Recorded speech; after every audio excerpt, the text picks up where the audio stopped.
Hi, I'm Drew. Welcome to the Beggars Woodshop. You know, sometimes you look at the molding that's in the stores and think, gosh, can't I make my own?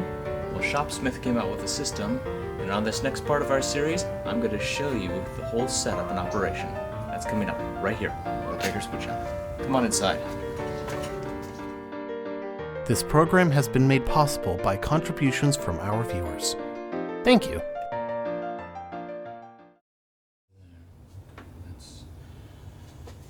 When you go to the store, particularly your big hardware store or home center, you find a piece of molding. And it's nice, but it's never exactly what you're looking for. And sometimes you want to make your own picture frames. But you can't always use this molding. You want it to look fancy and nice. So why not make your own molding? Why not? Well, it can be a challenge. Some people don't even want to attempt it.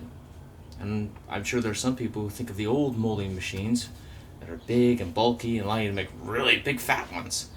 Well, Shopsmith made one on a smaller level, so you can make molding like this. This is actually pretty nice. Meant for a project that never happened in the old house. Can't really do too much with it here, but we'll find something. And I may make some extra molding. Well, let me show you the setup and the cleaning of the molding system that I got. Who knows? I may use a few of these blades one day. Take a look. I start by doing a simple cleaning, using sandpaper to remove all the dust. If you're going to do this, make sure that, one, you start with a finer grit and work your way to a coarse. Don't go past about 220, 240. In fact, if you can help it, try not to reach those at all. You're going to take off more than necessary. Two, make sure that when you are sanding, you're actually sanding one direction and not back and forth or in circles.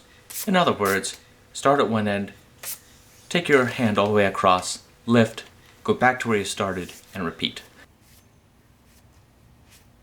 Very nice looking. Now we're going to loosen the set screws all around. You'll notice there's a little ball bearing of sorts that helps hold everything in. That needs to be loose enough to slide in your blade. Most of the Shopsmith blades, or similar ones, actually contain a small hole. That's where that ball bearing has got to go into, and it will hold it in nice and secure. Make sure your blades are facing the same direction, and also know which direction the blades are going to be spinning. That's also going to help you. You can see, in my case, which way everything's going to be going.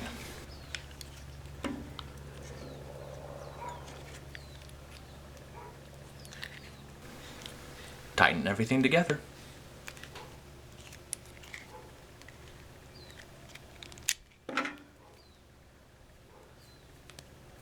You'll notice there's a little spot here for a set screw. This is if you are using a tapered spindle, kind of similar to what's on your headstock already for a Shopsmith.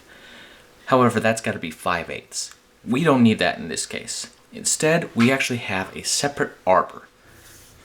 This arbor is meant for this and the dado stack and similar items. We're going to remove that larger portion that acts as a spacer. We don't need that for this.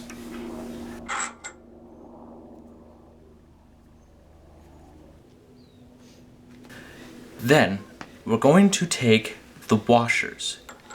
We're going to put one on, making sure that the undercut, that spot that looks like it's not flat with everything else, that has to face the molder head. That's how you know which direction is right. Then, of course, place your molder and then another of those washers the same way, so that the undercut faces the molder. If I am putting these blades on incorrectly or mounting this to everything incorrectly, leave a comment down below. I want to make sure I get this right, and if I need to correct myself in a future video. I've put the whole thing onto the Shopsmith, tightened down my set screw, and now I'm going to tighten the arbor. There's a small slot to put one wrench, and then of course there's the nut itself.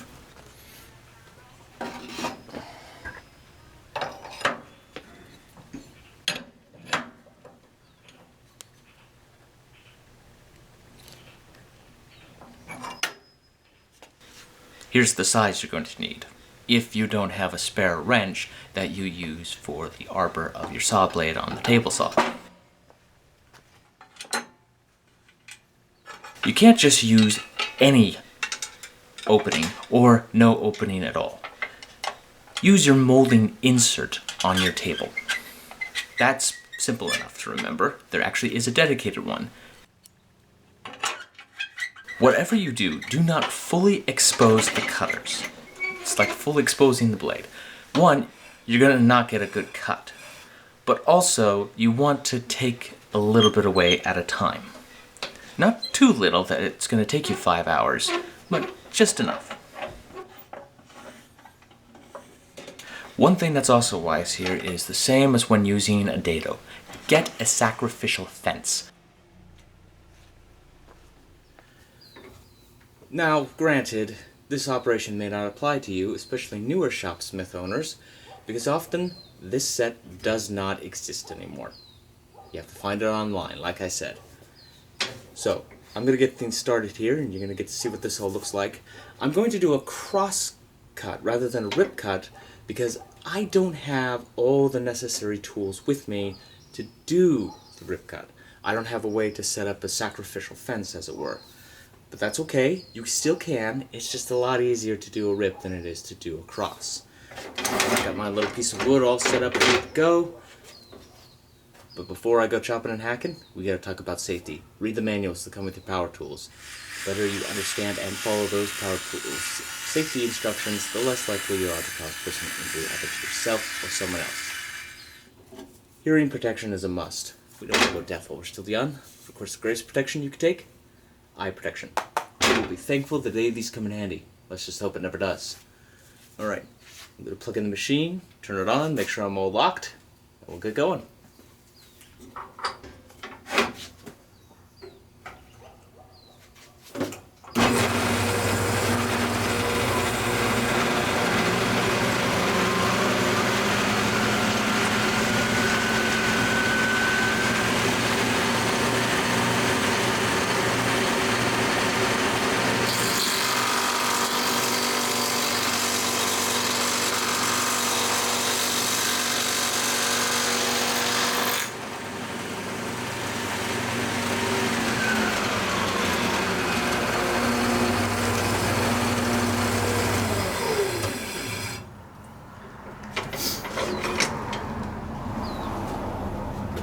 Ooh.